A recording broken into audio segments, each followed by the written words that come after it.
Hi everyone and welcome back to the Zapier tutorials. If you haven't already, make sure that you subscribe to this channel, hit the bell as well to make sure you get your notifications. What we're covering today is the Formatter app inside Zapier, and we're only going to be covering the basics because I do not want to overwhelm you with what it can do. But basically it allows you to format the text that's coming through to make it more impactful. It's going to make sense though in a moment. So let's just say I'm going to go for something totally random here. Let's just say that we want it so that we've got an email and we're wanting to connect it up to Trello, for instance. Let's have a set. New email, and we are going to create a card. So as you can see, I've already connected to my Gmail. I'll go to advanced mode because it shows it better. So I'm already connected in my Gmail, as you can see here. And we're saying it's a new email. The account's already connected. We've got this one, but we're going to use admin IT Moon actually. And then we're going to say it's about the inbox and all the labels. That's what's going to be our trigger. It could be that you want to trigger important things. So anything that's labeled as important, that might be what you're wanting to trigger instead. And if we click continue, it's going to test trigger and it's going to pull through our latest emails. I actually have no idea what it's going to pull through. So we have one here which looks like it's from Simple Business and it's a newsletter kind of thing. Happy days. So we're going to use that. Now press continue. Now we want it to probably create a card. So if we press continue, we've got the IT Moon here. We choose a board. I've always got a testing board somewhere. There we go. We choose what list it's going to go in. And then it might be the body of the text we want to go here. But as you can see, the body of the text has a lot of random code and stuff like that. And it's just going to look a big whole mess. Because it's got all these different links and things. This one's going to look even worse as well. It's got all these links in as well. So we want to get potentially rid of them links. So what we do to that is we can use different features. So the formatter itself, if I press the plus arrow here, you can see it on here. And it's a format by Zapier and you get to choose your event. You can work with text, so you can like capitalize things, remove HTML, you can find and replace words and things like that. You can use it with numbers, so you can actually do actual dates and things. So a lot of people use this for courses, so that when someone signs up for a course and they might purchase through WooCommerce, it will automatically add a year to the date and put that as the expiry date inside whatever it is they're getting access to. You can format your dates and times and several different things. So we're going to use the text element and we're going to say that we want to remove HTML. So on here you can see you've got all these different options that you can use, and that's why I'm not covering them all today. So we're going to say we want to remove HTML tags.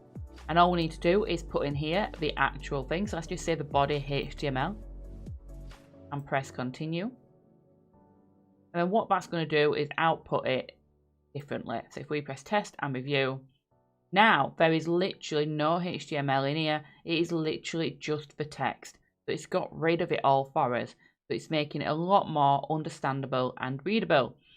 So then we can actually, in this create card section, when we choose the body HTML now, instead of selecting it from here, where it's got all of this random code, we would select it in here where it says text and then body HTML. And then we actually have everything in there without the HTML. Other things that people use the formatter for is, let's have a see, what can we use? So let's just say, for example, that someone has booked on Calendly. They've booked an event with me. Let's choose Inventee Created. I will select my account, press the trigger. Yep, so I have a trigger there. And then in here, we want to use the formatter to split some information up. Because let's just say that we are adding this person to our email marketing. So let me just delete this Trello. And let's put in there active campaign. Create a contact. So obviously we've got a lot of values that have been pulled through by the invitee here. And for instance, can you see here with the event start time? You might not actually want all these random zeros in here. You might want actually the event start time of the 11 AM, but you don't actually want this Tuesday 9. And you might want other details out of here, such as the event location, but you want to reformat it, etc. Or you might want to actually send specific reminders out at specific dates. So let's go, for instance, that we're going to be sending some reminders out. So in this formatter bit here, we can actually choose the formatter and say we're going to do date and time. And what we want it to do is we want it to add or subtract time to something for us. So the input value would be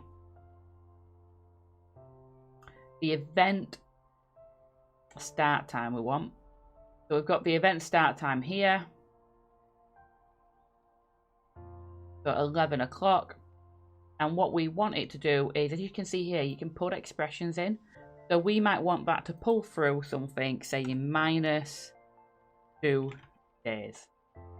And we're going to choose our formatter. So we're going to tell it what date, what kind of format do we want this in. So we probably want this in a date and a time situation, or probably just the date. So when it comes to ActiveCampaign, I probably just want the actual date. So I will be wanting the day, month, year kind of thing. Happy days. And if we press continue now and we test this, then as you can see, it's output of the day with 2 days before. So it's actually now on the 7th and not on the 9th, which it was before. If I show you, as you can see, it was on the 9th. And what it's done, it's output it out and said it's the 7th. Then if I went into ActiveCampaign, I might have a custom field that is saying reminder date, and I can tell it to get the date or time from this bit here for it. So this would work really, really well, and it'd make sure that you can get things right. Other things you can use it for is you can use these things for many different ones. One of my favorites again is with the text element. And what you can actually do with the text element is you can make it extract certain things. So you may want it to extract a URL from the actual text. You may want it to split the text so that if it's their first name and last name that's coming through, it would split it up so that you can just use their first name, and that's it. So like, just say like this one does actually have a first name and a last name, but we just want the first name maybe, and we might actually want to have the first name and last name but in separate fields in ActiveCampaign. So what we can do then is we can say that we want to segment it off the first one, press continue, test and review, and there you go. It's just taken the first part of that out for us. That when we go to create a contact, we can just say, instead of putting their full name in, we can just go to first name, click on the text and choose the invitee name. And that's it then, it has been split down. Honestly, it's got endless of possibilities, but I will not be sitting here telling you them all because it would blow your mind, and this is just a beginner's introduction to Zapier. But if you do need any help, please drop it in the comments on the video. Don't forget to hit subscribe, and I will see you in our next video when we're going to talk about webhooks.